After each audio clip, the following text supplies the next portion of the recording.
है ज्ञेय सब संसार पर, निज रूप उसमें मूल है। उसको अगर जाना नहीं, सब जानकारी धूल है। हूँ आत्मा गुण ज्ञान वाला, हूँ अजर मैं हूँ अमर। इंद्रिय अगोचर रूप हूँ यह, जानते वे धन्य नर। इंद्रिय अगोचर रूप हूँ यह, जानते वे धन्य नर। श्रद्धालु जिज्ञासु श्रोताओं, उपासक दशांग सूत्र के माध्यम से श्रावक के 12 व्रतों की बात प्रारंभ हुई। व्रत का महत्व, व्रत की आवश्यकता, सारी ही चर्चा अपन ने की। और पहला व्रत जो कि श्रावकों के लिए बताया, थूलाओ पाणाई वायाओ वेरमणम, यानी कि स्थूल रूप से प्राणातिपात को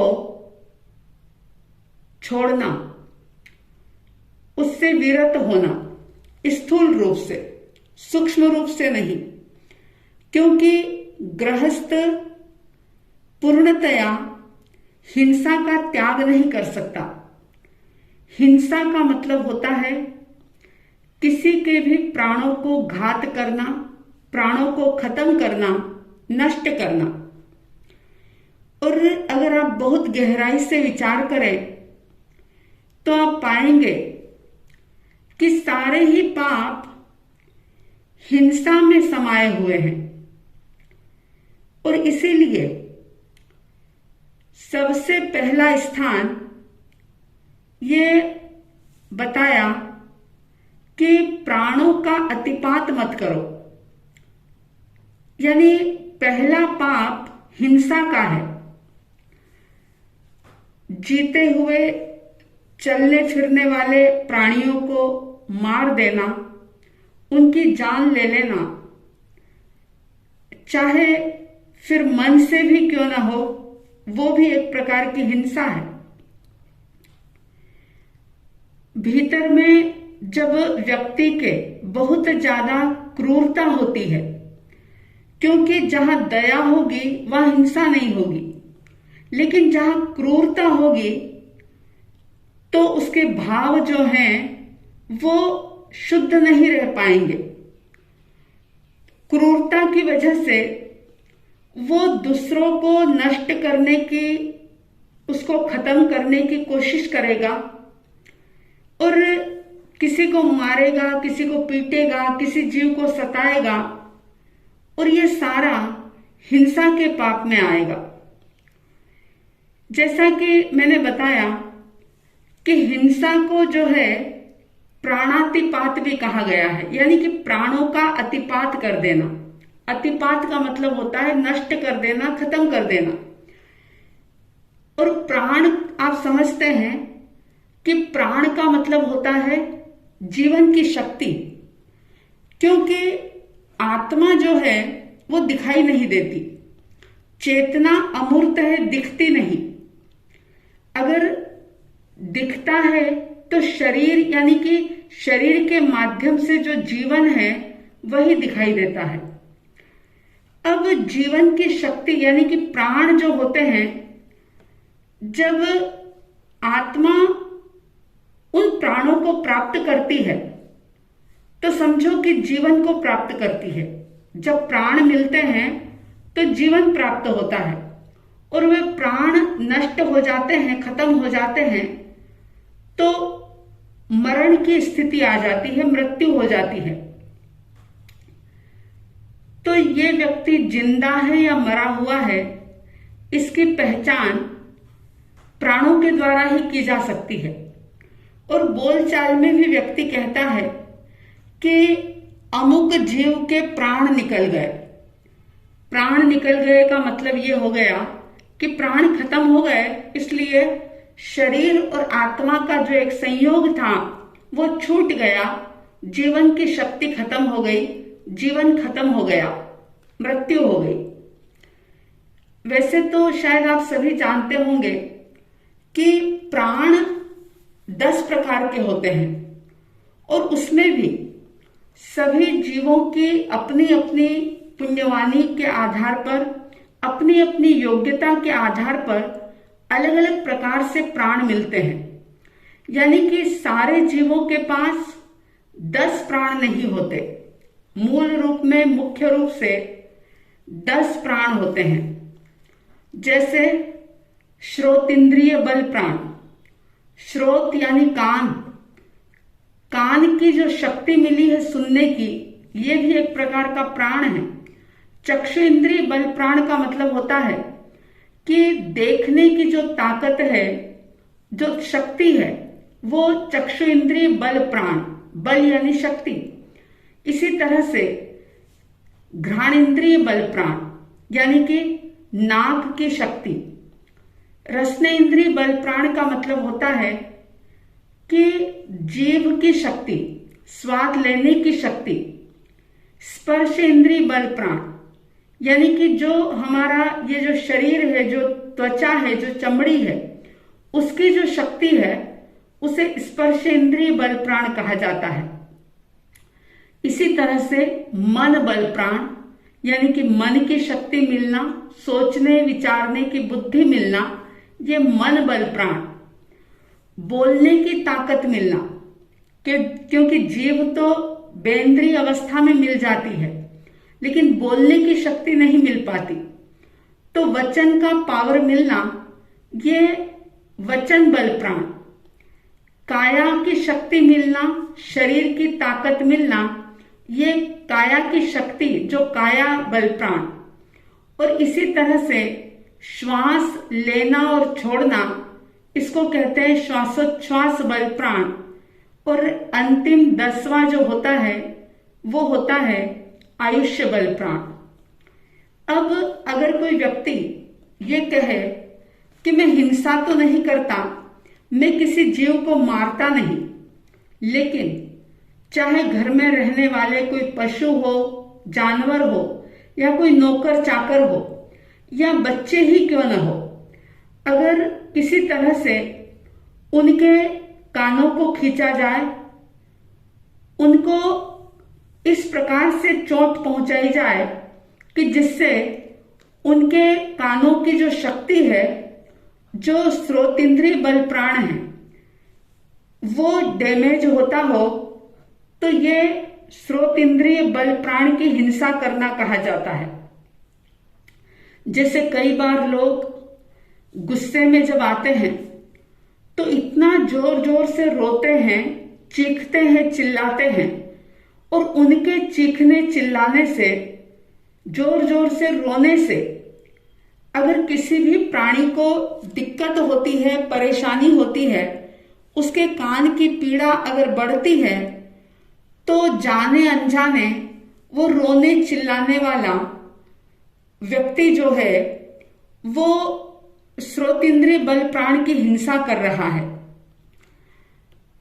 अब जो चक्षु इंद्रिय बल प्राण है, उसमें भी कई बार लोग किसी की आंखों को पीड़ा पहुंचा देते हैं, इस प्रकार से प्रहार करते हैं कि उनकी आंखों में, सामने वाले जीवों की आंखों में पीड़ा हो जाए, दिक्कत हो जाए।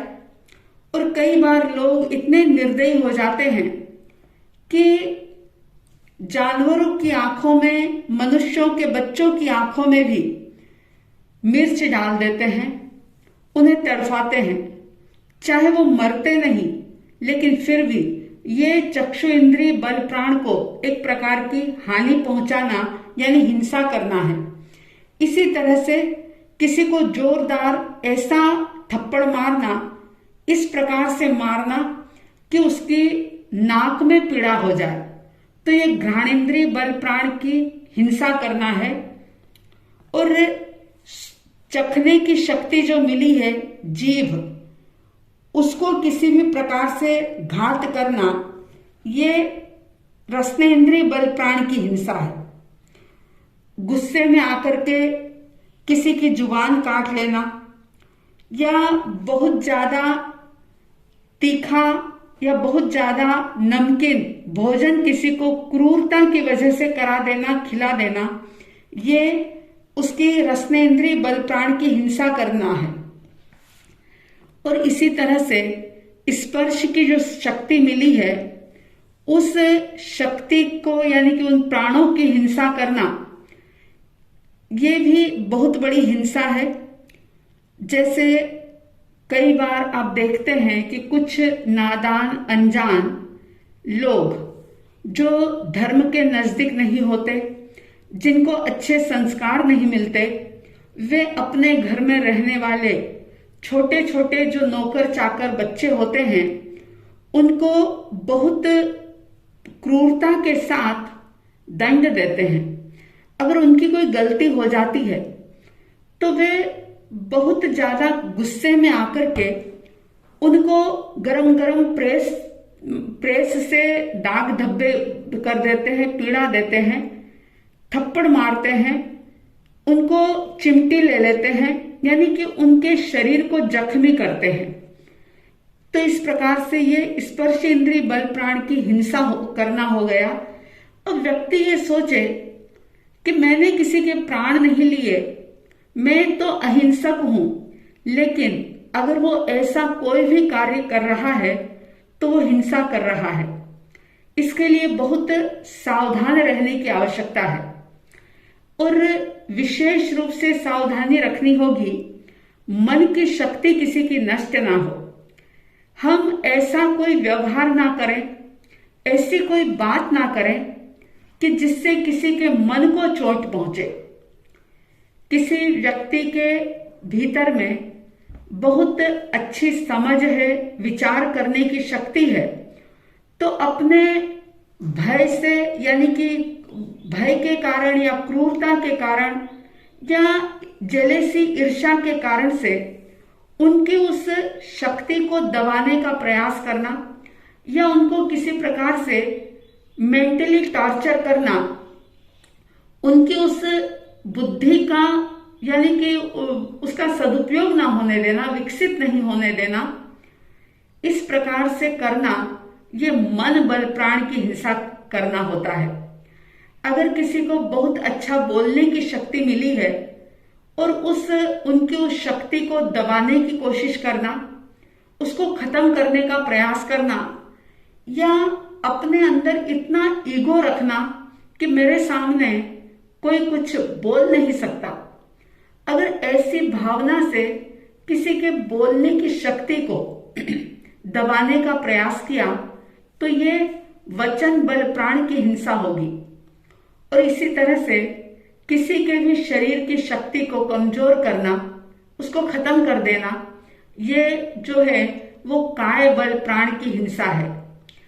अब श्वासोच्छ्वास बल प्राण, जो कि किसी को इस प्रकार से सताना, मारना कि उसका श्वास रुक जाए, या फिर कोई हंसी मजाक में ऐसे कोई खेल खेलना जिससे कि श्वास रुकता हो, बंदे को घुटन होती हो, तो वो श्वासोच्छ्वास बल प्राण की हिंसा करने जैसा है और पूरी तरह से उनका जीवन समाप्त कर देना, ये आयुष्य बल प्राण की हिंसा है। अब जो एकेंद्रीय जीव होते हैं, जिनमें सिर्फ स्पर्शेंद्रिय होती है, तो एकेंद्रीय जीवों के पास सिर्फ आयुष्य बल प्राण होता है, श्वासोच्छ्वास बल प्राण होता है, काय बल प्राण होता है और स्पर्शेंद्रिय बल प्राण होता है। यानी कि कोई भी जीव जो होते हैं, कम से कम 4 प्राण तो हर जीव में होते हैं। फिर चाहे वो पृथ्वी काय के जीव हो, अपकाय यानी पानी के जीव हो, अग्नि के जीव हो, हवा के जीव हो या वनस्पति के जीव हो। एकेंद्रीय जीव जितने भी हैं सबके पास ये कम से कम 4 प्राण जरूर होते हैं। जो बेंद्रीय जीव होते हैं उनके पास 6 प्राण होते हैं, क्योंकि आयुष्य बल प्राण, श्वासोच्छ्वास बल प्राण, स्पर्शेंद्रीय बल प्राण, काया बल प्राण, रसनाइंद्रिय बल प्राण और वचन बल प्राण, ऐसे 6 प्राण होते हैं उनके पास। अगर आप बेंद्रीय जीवों की हिंसा कर रहे हो, लट, गिंडोला आदि जो चलते फिरते हैं, आंखों से दिखाई देते हैं, अगर उनकी हिंसा कर रहे हो तो समझ लेना कि इन 6 प्राणों का घात आप कर रहे हो। इसी तरह से तेंद्रीय यानी जिनके पास 3 इंद्रियां होती है, उन जीवों के पास 7 प्राण होते हैं। अब तेंद्रीय जीवों की हिंसा करने वाला व्यक्ति उनके उन 7 प्राणों की हिंसा करता है और भयंकर पापों का बंध कर लेता है। जो 4 इंद्रिय वाले जीव हैं, चौरिंद्रिय जीव हैं, उनके पास जो है 8 प्राण होते हैं और उनके किसी भी प्रकार की तकलीफ देना, उनको पीड़ा पहुंचाना, उनकी हिंसा करना, यानी कि उनके 8 बल प्राणों की हिंसा करना है। पंचेंद्रिय जीवों की हिंसा फिर चाहे वो किसी भी कारण से हो रही हो, पंचेंद्रिय जीव की हिंसा करने वाला व्यक्ति जो कि 10 प्राण की हिंसा करता है। और ज्ञानी कहते हैं कि हिंसा कभी भी सुखकारी नहीं हो सकती। सुख और शांति तो अहिंसा से ही मिलती है। प्राणातिपात का त्याग करने से ही जीवन में शांति आती है, और न केवल शांति बल्कि दूसरे पापों से बचाव भी तभी होता है जब वह प्रथम पाप का त्याग करे, पहले व्रत को स्वीकार करे, क्योंकि 18 जो पाप हैं उनमें भी पहला पाप प्राणातिपात बताया है। और ये जो प्रथम 5 पाप हैं, यानी कि प्राणातिपात, मृषावाद, अदत्तादान, मैथुन और परिग्रह, इन 5 पापों का त्याग 5 प्रकार के अणुव्रत या महाव्रत को धारण करने से रुक जाता है। तो प्राणातिपात के पाप का त्याग करने के लिए हमें प्राणातिपात से विरमण होना पड़ेगा, यानी रुकना पड़ेगा, अपने आप को मोड़ना पड़ेगा। आप सभी को इच्छा कारणम का पाठ तो आता ही होगा।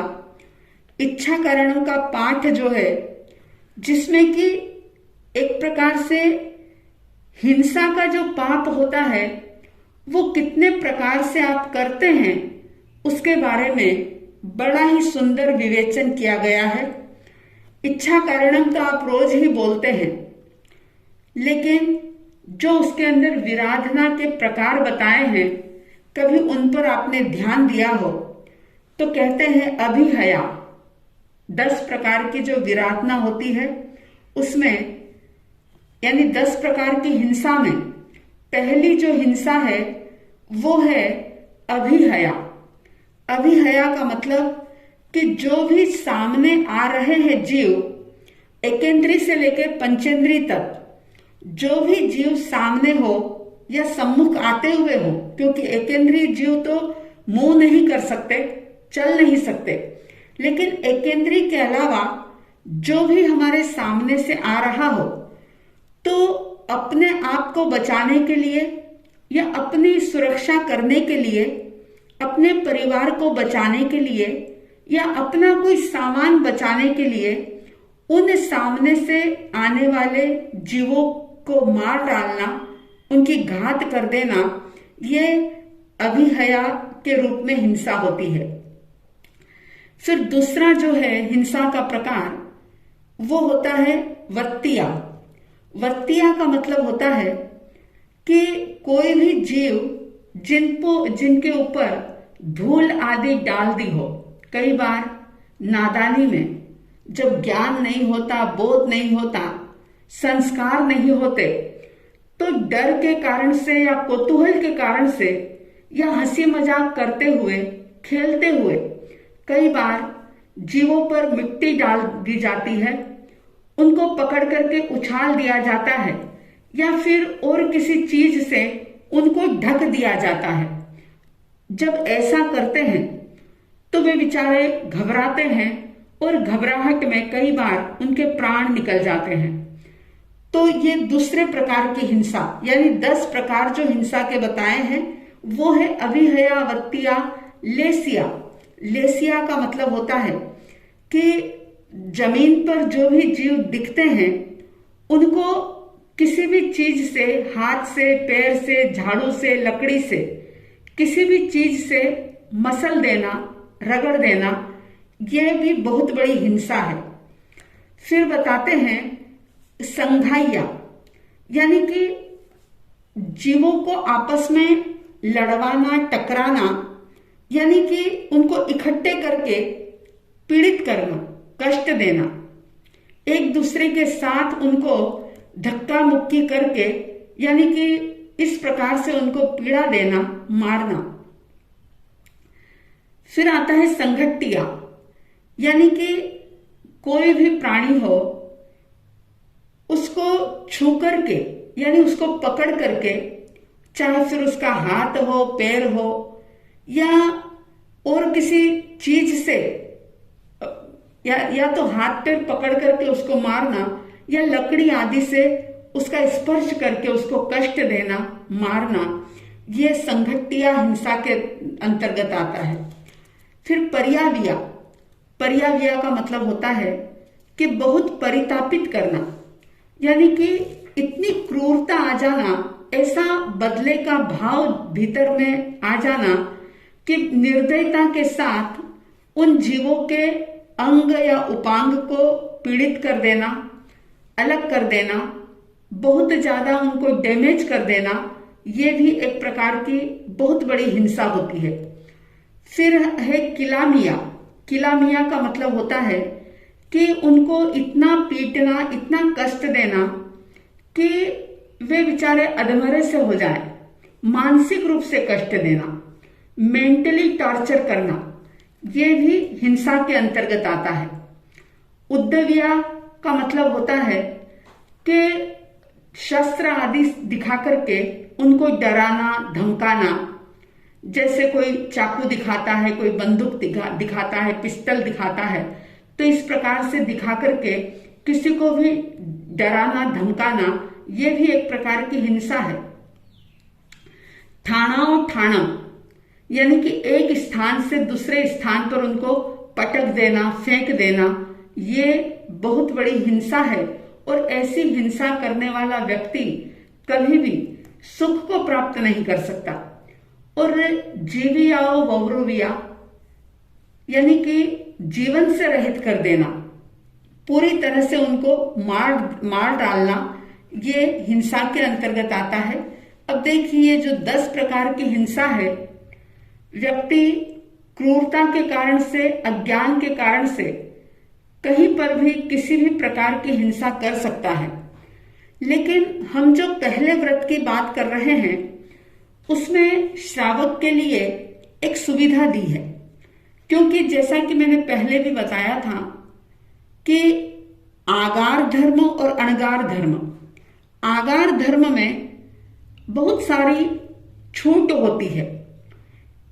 अब जब श्रावक अपने सारे गृहस्थ के कारोबार करते हुए अगर पहला व्रत स्वीकार करता है तो उसके लिए ये एक शब्द वापरा गया, थूलाओ पाणई वायाओ वेरमण, यानी कि स्थूल रूप से मैं प्राणातिपात से विरमण होता हूं, यानी कि मैं उनसे निवृत्त होता हूं, उसको, उस हिंसा को मैं छोड़ता हूं, लेकिन सूक्ष्म रूप से नहीं, स्थूल रूप से, सब प्रकार से नहीं, लेकिन अंश रूप में। और इसीलिए साधु साध्वी के व्रतों को महाव्रत कहा जाता है और गृहस्थ के व्रतों को अणुव्रत कहा जाता है।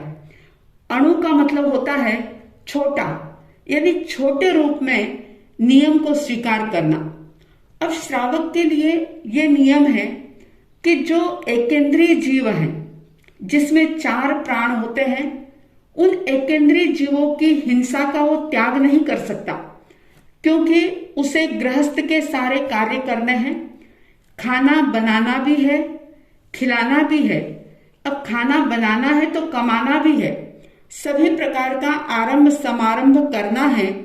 तो इसलिए वो उस पाप का त्याग नहीं कर सकता।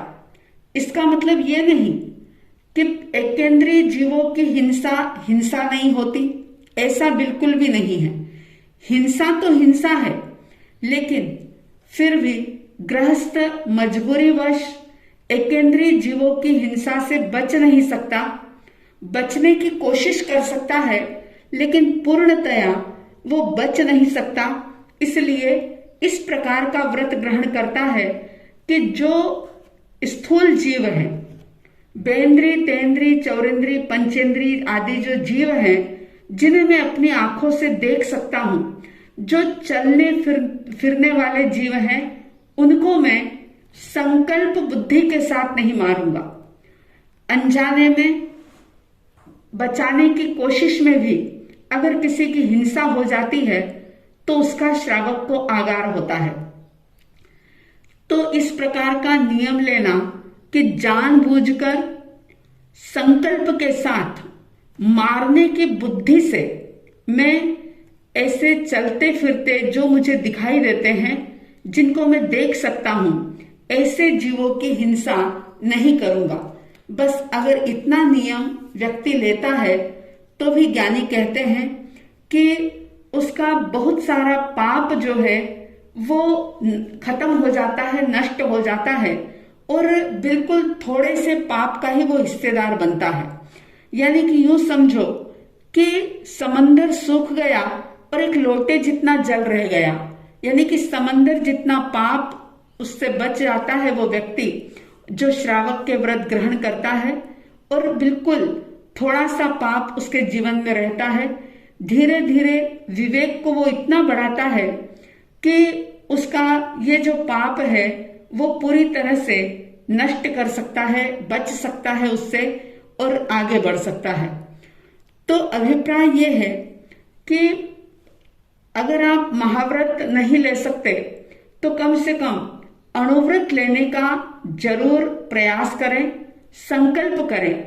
और ये बात बार बार याद रखें कि बिना व्रत के नियम के व्यक्ति व्रती नहीं कहा जा सकता, और अव्रती जो होता है वह किसी भी प्रकार से मोक्ष मार्ग में आगे नहीं बढ़ सकता। मोक्ष मार्ग में आगे बढ़ने के लिए, अपने लक्ष्य को पाने के लिए व्रत के बंधन को स्वीकार करना ही चाहिए। और जैसा कि मैंने कहा था कि व्रत जो है वो बंधन नहीं है, बल्कि जीवन का प्रबंधन है, हमारे जीवन को व्यवस्थित करने वाले हैं, बहुत सारे पापों से बचाने वाले हैं। तो ये पहला प्राणातिपात व्रत आप समझें और इसे किसी न किसी रूप में ग्रहण करने का संकल्प करें। जितना भी हो सके उतना आप हिंसा से बचें और अपने कर्मों को क्षय करने की दिशा में आगे बढ़ते हुए अपने इस मनुष्य जीवन को सार्थक करें। ऐसी साध्वी द्वय की तरफ से हार्दिक हार्दिक शुभ मंगल भावनाओं के साथ जय प्रभु महावीर, जय गुरु आनंद।